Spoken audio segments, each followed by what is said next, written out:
Masih terbakarnya lahan terutama di lahan gambut dalam di Ogan Komering Ilir, Sumatera Selatan, sampai saat ini masih dalam penanganan Satgas Karhutla Sumatera Selatan.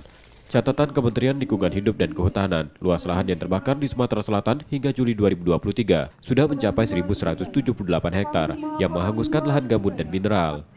Panglima Kodam 2 Srivijaya Majen TNI Anwar Adil yang baru menjabat langsung menfokuskan penanganan karhutla, terutama di dua korem yakni Sumsel dan Jambi.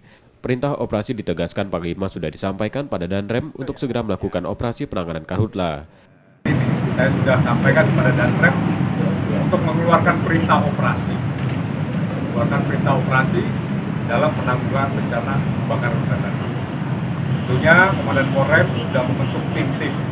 Ada tim dari pencegahan, tim penindakan, dan tim evaluasi serta berdirinya posko.